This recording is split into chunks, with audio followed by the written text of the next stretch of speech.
Hello, I'm Monica Lazar from Goforastrology.com, and today we are talking about happiness and why it's so important to be happy in life. For the ancient times, wise people have been asked themselves if it's important to be happy and what this means. As you know, maybe or not, to be happy,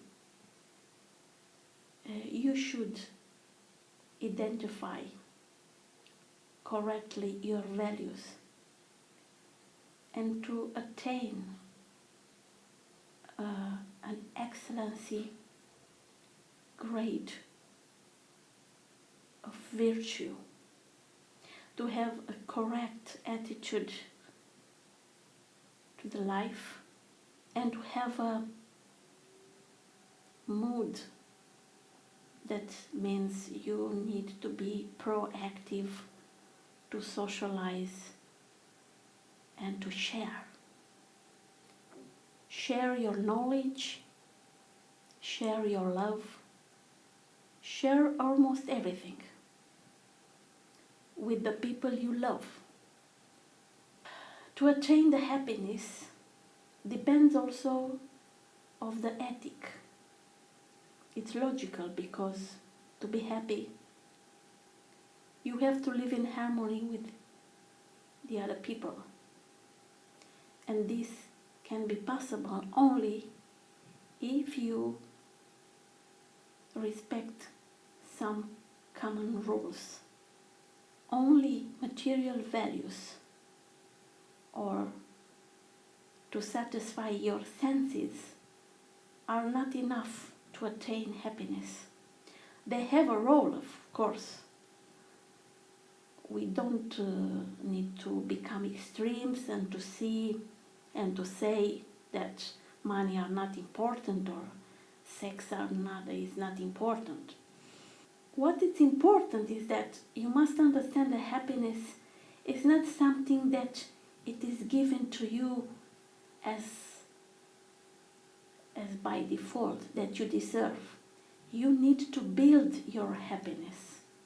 Happiness actually is the all the period of your life, like you have to imagine as a road that you are walking on, and you live experience, you meet people, you learn a lot of things.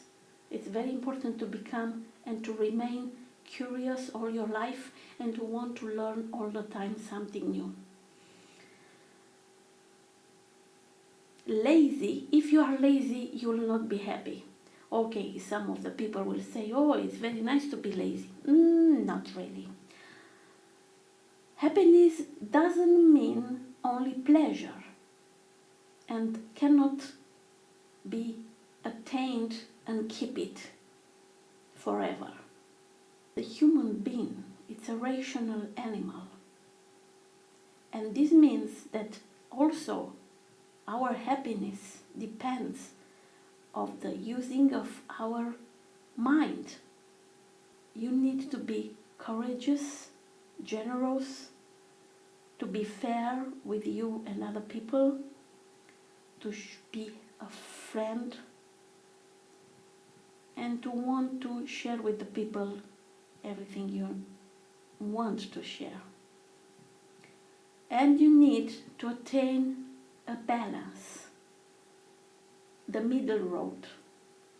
Not too much excess, not too much deficiency. As you know, a very famous psychologist, American psychologist, Abraham Maslow, he made a pyramid, that Maslow pyramid. And there is a hierarchy of human needs. He used to have a humanitarian approach And he used to observe that people, they are pushed and attracted by stimulus, habits and impulses, instincts that are not so well known. Generally speaking, people are motivated to satisfy some needs. And if you don't satisfy the basic needs, you will never attain upper needs. And this is logical, isn't it? I mean, you need water, food, a house or a shelter to be healthy, things like this, to think, to be able to think forward, to think to a job or to work something, to become creative, to use resources, to be able to have a family, to have friends, to be loved and to love, self-esteem, self-realization, to have respect for others. And the main and the most that are important in the top, it's about morality, creativity, spontaneity, acceptance, wise thinking, and to attain and use your full potential.